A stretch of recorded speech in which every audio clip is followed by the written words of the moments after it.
One of those lawmakers was Congressman Michael Waltz, joins me now. Sir, good morning. Thanks for being here.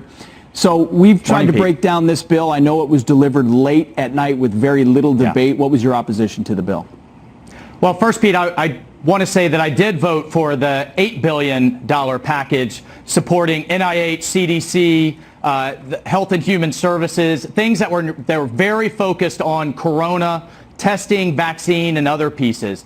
But this bill, Pete, I had some real concerns about the kind of Washington, D.C., one-size-fits-all approach. And, I think there were some things in there that sounded good, but we have to be very careful about unintended consequences here, and the devil is really in the details. For example, it didn't apply to businesses that have over 500 employees. I have a number of those in my district. I spoke to one over the weekend at Boral and Groover Clinic that is creating its own solution where it's creating a pool of hours that its employees can pay back over time if they need to go quarantine or take leave. But I think imposing some of these remedies from Washington on these businesses could actually end up making them lay off workers as they struggle with drastically reduced revenues.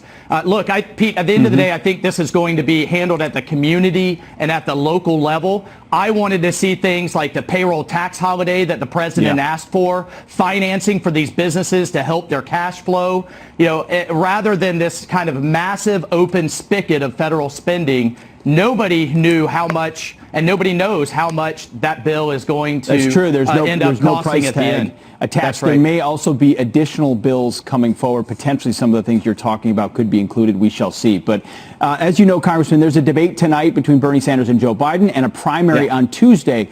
Your state is one of those holding a primary. In light of the coronavirus environment, do you have any concerns about the voting going forward? Well, I think we just have to put all of those pieces in place, right, in terms of distancing, in terms of spacing out, and if there are some lines and some queues. But Florida has a very large number of voters that are doing it by vote by mail, and it's gone from just a few percentage points to over a third of voters just in the last few years that are mailing those ballots in. I think we're going to see a lot more of that. And you may see a delay. I know that Governor DeSantis and others are thinking about that right now, as some other states have done. What would you say, Congressman, real quickly, if, more elderly Floridians who may have some conditions want to go to the polls that are patriots, how do you make that decision right now? Well, I would encourage those voters to vote by mail to the extent possible. And something maybe, again, this is down at the state and local level that we look at as extending that time that they can mail those ballots in. Interesting. But, back to the legislation, Pete, I think the Senate's going to make some important fixes. I look forward to supporting it when it comes back with some of those corrections. That's right. Eventually, there'll have to be a committee, and it'll go back to the House for another vote. Appreciate it, Michael Waltz. Thank you very much. All right. Thanks so much. All right. Well, the coronavirus pandemic is impacting